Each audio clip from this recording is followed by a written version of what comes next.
No smoking. No smoking. No smoking. No smoking.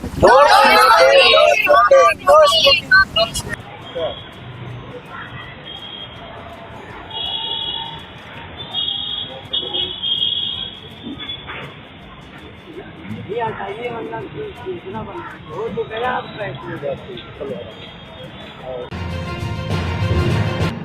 आज 31 मई यानी विश्व नशा निषेध दिवस का दिन मनाया जाता है। इस पे कई सारी संस्थाएं काम करती हैं। सरकार का भी कहीं ना कहीं इसमें योगदान रहता है कि जो नवपीढ़ी पूरी तरह से नशे में डूब रही है उसको रोका जा सके और उस पर रोकथाम किया जा सके। उसी प्रकार आज दैनिक भास्कर ये दिखाने का प्रयास करेगा किस हद तक लोग नशे में डूब चुके हैं और जो महिलाएं हैं, खासतौर देखा जाए तो नव पीढ़ी की जो महिलाएं हैं वो भी इस नशे में कहीं ना कहीं काफ़ी हद तक आदी हो चुकी हैं। उसको लेकर उनकी प्रेगनेंसी के दौरान उनको क्या क्या समस्याएं आती हैं और प्रेगनेंसी के बाद जो बच्चे जन्म लेते हैं उनको किन किन चीज़ों की दिक्कत हो सकती है, उसी को लेकर वीरांगना अवंतिका बाई महिला चिकित्सालय की डायरेक्टर रेणु पंत से भी बात करेंगे और देखते हैं कि किस तरीके से लोग नशे में डूबे हैं और इसको किस तरह छोड़ा जा सकता है। आइए देखते हैं पूरी खबर। विश्व तंबाकू निषेध दिवस पर जहां एक और केंद्र से लेकर राज्य सरकारें इस बुराई को लेकर संजीदा हैं और पानी की तरह पैसा बहाकर इस सामाजिक बुराई को दूर रखने का प्रयास कर रही हैं, लेकिन आज भी कई ऐसी जगह हैं जहां पर नशा अपने चरम पर है। नशे की लत लग जाने के बाद ये युवा, अधेड़ और महिलाएं किसी को नहीं पहचानते। बस एक ही धुन होती है, नशे का आनंद ही आनंद लेना। सरकारी प्रयासों से इतर इस पीढ़ी को बचाने के लिए दैनिक भास्कर की टीम आपको वहां ले चलती है जहां पर चोरी छुपे नशे का आनंद मजे से युवा ले रहे हैं। जरा सा शक होते ही ये लोग भास्कर की टीम पर भी आक्रामक हो जाते हैं, लेकिन इस पीढ़ी को नशे की लत से बाहर लाने के लिए ऐसे रहस्यों को उजागर करना जरूरी हो जाता है। आइए देखते हैं अपनी जिंदगी को बद से बदतर बनाने पर आमदा युवा पीढ़ी का ये सच।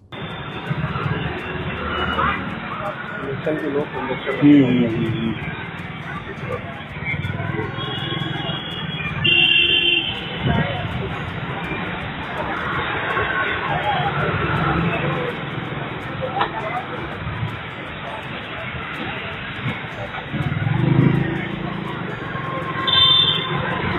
खतरा है यार।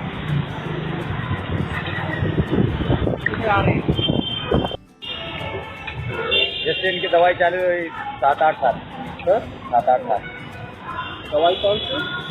ये दवाई जो है वो नहीं है कोई मतलब नशा वशा नहीं, इसमें छोड़ने वाली दवाई है। होता है वो जो है अगर जो नशा पहले से रहता है निकल जाता है। नहीं, ऐसे नशा करने की आदत है आपको। लोग सुबह खाते हैं एक पेयर पीते या कोई चीज, तो वो आदत नहीं है, ये सब छूट जाता है। इससे छूट जाता है उसकी सब छूट जाता है। इंजेक्शन से नहीं छूटता है, लोग गलत करते हैं कि दवा नहीं। और क्या क्या कौन कौन सा नशा है वो हम पूरे आपको वीडियो जो बना रहे हैं थोड़ा सा बता दो। नहीं, हमें जानकारी चाहिए। आज नशा निषेध दिवस है, इसके लिए जानकारी नहीं चाहिए। आपने थोड़ा फ्रेश कर लेना। हाँ, थोड़ी जानकारी है। डॉक्टर ने किसी है? हाँ, मैंने बात कर। पानी डॉक्टर ने तो पानी डॉक्टर में दरवाजे से दरवाजे का आ जाएगा। नहीं, तुम्हारी फोटो वीडियो कर देंगे, ब्लर कर देंगे, फोटो नहीं आएगी। फोटो हम लोग नहीं दिखाएंगे। थोड़ा हमको बताओ इसके बारे में। ये देखिए, हम जहाँ जा करके वहाँ बात करेंगे, आप वीडियो करेंगे। उन लोग को बोल दो थोड़ा सा सहयोग कर दे।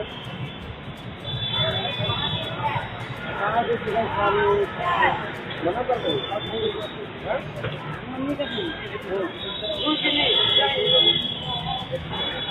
आज या बाद वाले ध्यान दे देंगे, ध्यान दे भी देंगे।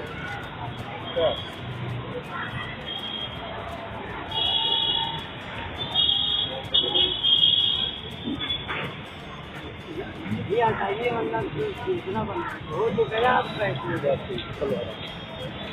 इस नशे की लत से छुटकारे के लिए वीरांगना अवंतिका बाई महिला चिकित्सालय के निदेशक रेणु पंत ने नशे के दुष्परिणामों को लेकर सचेत किया। आज विश्व नशा निषेध दिवस मना रहा है। इस समय हम मौजूद हैं वीरांगना अवंतीबाई मेडिकल कॉलेज में, और यहाँ पर ख़ास तौर से अगर बात करें कि महिलाएं, क्योंकि पुरुष को अक्सर नशे की चीज़ों को इस्तेमाल करते काफ़ी समय से देखा जा रहा है, लेकिन जो नव पीढ़ी है वो भी नशे में किसी तरह से विलिप्त हो चुकी है। मेरे साथ डॉक्टर रेणु पंत मैम है। मैम, देखा जा रहा है कि एक प्रकार से नशा जो था पहले बुजुर्ग लोग करते थे, फिर नव पीढ़ी में आया, लेकिन आज की तारीख में महिलाएं भी नशा करती थी पर वो पर्दे के पीछे थी, आज पर्दे के सामने आ चुकी हैं। और इसको देखते हुए महिलाओं की प्रेगनेंसी के दौरान, क्योंकि आप इस हॉस्पिटल को देख रही हैं और यहाँ पर प्रेगनेंसी के ही पेशेंट अधिक आते हैं, तो इसको देखते हुए उन पे कितना बड़ा असर इस नशे का पड़ सकता है? महिलाओं में अगर कोई भी महिला नशा कर रही है तो उसके अनेक दुष्परिणाम हैं, जो कि हमारे गर्भावस्था में, इसके अलावा जो महिलाएं जिनका जो गायनी रोग से पीड़ित आती हैं, जननांगों से पीड़ित बीमारियों में भी इसका काफ़ी दुष्प्रभाव देखा गया है। तो शुरू में अगर महिला कोई भी महिला अगर नशा कर रही है तो उसके शुरू के 3 महीने में जब बच्चा विकसित होता है, जब बच्चा विकसित होता है तो उस समय नशा करने की वजह से महिला में बार बार गर्भपात होने की संभावना काफ़ी बढ़ जाती है। इसके अलावा शुरू के 3 महीने में बच्चे के सारे अंगों का विकास होता है, डेवलपमेंट होता है, उसकी वजह से उन बच्चों में शारीरिक विकृतियां भी उत्पन्न हो जाती हैं। फिर अगर ये कोई भी महिला कंटिन्यू कर रही है, अगर वो प्रेगनेंसी कंटिन्यू हो भी गई तो उन महिलाओं के बच्चों में बच्चों का जो ग्रोथ है, विकास है, वो रुक जाता है, उसमें ग्रोथ रेस्ट्रिक्शन की फाइंडिंग आने लगती हैं। इसके अलावा कभी कभी अत्यधिक नशे की वजह से जब बच्चे में मां से खून का दौरान ठीक से नहीं हो पाता है तो कभी कभी यूट्रस में बच्चे की मृत्यु भी हो जाती है। और इसके अलावा अगर बच्चा पैदा भी हो गया है तो बच्चे का जो मानसिक विकास है वो डिले हो जाता है, उसमें अनेक प्रकार की विसंगतियां पैदा हो जाती, जैसे बच्चे का मानसिक विकास कम है, उसका इंटेलिजेंस क्वोशिएंट कम हो जाता है, इस प्रकार अनेक प्रकार की समस्याएं होने लगती हैं। और अगर महिला कोई महिला अगर बहुत लंबे समय तक और काफ़ी मात्रा में इस प्रकार का यूज़ करती है तो उसको आगे चल के गर्भाशय के मुंह के कैंसर की संभावना भी काफ़ी बढ़ जाती है।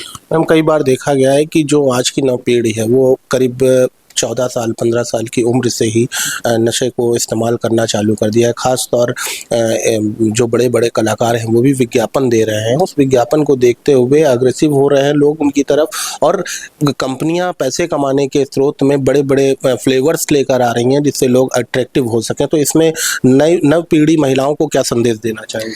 हमें नव पीढ़ी महिलाओं को ये संदेश देना, सबसे पहले इम्पॉर्टेंट हमें सबको बताना है, सबसे पहले काउंसलिंग, क्योंकि अगर हमारी नव पीढ़ी इस चीज़ को नहीं समझ रही है और पिक्चरों में या प्रिंट मीडिया में देख के इसका अगर सेवन कर भी रही है तो हम लोग स्कूलों में जैसे हम लोग आते हैं बच्चियों के, हम लोग सेशन करें, या अस्पताल में हमारे पास अर्श क्लिनिक है, एडोलेसेंट क्लिनिक है, वहाँ पर हम जो भी हमारे पास इस प्रकार की बच्चियाँ आती हैं तो हमें उनको इसके बारे में अच्छे से समझाना है और इनके दुष्परिणामों के बारे में बताना है कि इसका भविष्य में आपके शरीर पे या आपके जो बच्चा पैदा होगा उस पर क्या क्या दुष्प्रभाव हो सकते हैं। तो हम लोग काउंसलिंग के माध्यम से या पोस्टर पिक्चर्स के माध्यम से या हमारे पास जो आईसी मटेरियल होता है उसके माध्यम से हमको उनको समझाना, उनको संदेश देना है। क्योंकि जो इस समय जो कॉमर्शलाइजेशन हो गया इन सब प्रोडक्ट्स का, तो बॉलीवुड में, क्योंकि हमें पता है कि आजकल की पीढ़ी बॉलीवुड के कलाकारों से कितनी ज़्यादा प्रभावित है, वो उनको अपना इंस्पिरेशनल वो मानती है, जो कि बहुत गलत है। क्योंकि इस तरह से इन चीज़ों का कॉमर्शलाइजेशन करना, इसकी वजह से ये देखना कि हमारे समाज में इसका कितना दुष्प्रभाव हो रहा है, और जिसका कि हम लोग अपने डे टू डे प्रैक्टिस में इसको देख भी रहे हैं कि महिलाओं में इस प्रकार के हमारे जो एबॉर्शन की है, IUGR की समस्या ये दिन पर दिन बढ़ती जा रही है। तो हमको उनको समझाना, अपनी पीढ़ी को समझाना है, उनको विभिन्न माध्यमों से इसके बारे में, इसके दुष्प्रभावों के बारे में बताना है। इसके लिए हम लोग को ये भी ज़रूरत है कि हम लोग इसके लिए कुछ सेशंस वगैरह करें, अपने हॉस्पिटल में करें या स्कूलों में हम लोग या कॉलेजेस में कुछ हम लोग मंथली बेसिस पे कुछ ऐसे प्रोग्राम करें कि उसमें हम उनको मोटिवेट करें कि उसको सेवन ना करें और इसके दुष्परिणामों से उनको सचेत करें, अपनी मेडिकल भाषा में भी समझाएं हम लोग। विश्व तंबाकू निषेध दिवस पर आज हम जिस तरीके से रोडों पर पहुंचकर देखने का प्रयास कर रहे हैं कि किस तरीके से शराब के सेवन और नशे के सेवन को छुड़ाया जा सकता है, उसी प्रकार से अभी हमने देखा कि ये इंस्टीट्यूट माँ चंद्रिका देवी के बच्चे इस समय बलरामपुर आए हैं, जो देख सकते हैं उनके हाथ में एक बैनर है, उठा के बेटा दिखाना है इसको, कि किसी तरीके से भी नशा जो है वो छूटना चाहिए और नशा बहुत उचित चीज़ नहीं है और समाज को कहीं ना कहीं एक अंधेरे की खाई में लेकर जा रहा है। ये सब बच्चे हैं जो कि नशे को छुड़ाने के लिए प्रयासरत हैं और आगे बढ़े हैं। और यहाँ पर माँ चंद्रिका देवी से, आपका क्या नाम है? प्रतिमा यादव। प्रतिमा जी, ये बताइए कि नशा जो समाज में चल रहा है ये कितना उचित है? ये उचित नहीं है। नहीं उचित है। आपका नाम क्या है? आराधना। आराधना। नशे को लेकर किस तरह चाहेंगे कि समाज इसको छोड़े? नशा नहीं करना चाहिए, इसको छोड़ना चाहिए। कौन है बोलना चाहेगा नशे के लिए, आप बताइए। नशा कितना उचित है? नशा हमारे लिए उचित नहीं है, नशा उचित है क्योंकि उससे जो है वो हमें भी नुकसान होता है और हमारी आने वाली जनरेशन को भी नुकसान होगा और हमारे आसपास जो लोग रहते हैं उससे भी नुकसान होता है। जैसे कि हम तंबाकू पीते हैं तो उससे हमें भी लंग्स कैंसर हो सकता है और हमारे आसपास जो बैठा होता है उसको उस धुएं से भी कैंसर हो सकता है। इसलिए वो हमें भी नुकसान करता है, हमारे पर्यावरण को भी नुकसान करता है, हमारे आसपास जो लोग रहते हैं उसको भी नुकसान, उनको भी नुकसान करता है। और जो हमारी जनरेशन आएगी वो भी इस चीज़ से बहुत सारी चीज़ों से सफ़र करेगी, जैसे कि उनको भी कोई ना कोई बीमारी हो सकती है। इसलिए हमको मतलब उस चीज़ से बचना चाहिए और लोगों को जागरूक करना चाहिए कि हमें किसी भी तरह का, किसी भी प्रकार का नशा नहीं करना चाहिए। जागरूक करने के लिए आप लोग एक बार आवाज़ उठाएं जिससे कम से कम समाज तक बात पहुंच सके। सभी लोग एक बार आवाज़ उठाएं कि सबको समाज में नशा नहीं करना चाहिए। आज दैनिक भास्कर ने अपने हर एक पहलू से इस खबर को दिखाने का प्रयास किया है कि किस प्रकार लोगों के ऊपर नशा हावी है। उसके बाद भी कई सारी ऐसी संस्थाएं हैं जो इस पर कार्य कर रही हैं कि किसी तरीके से भी जो नवपीढ़ी बर्बाद हो रही है उनसे किस तरीके से उसका बचाव किया जाए।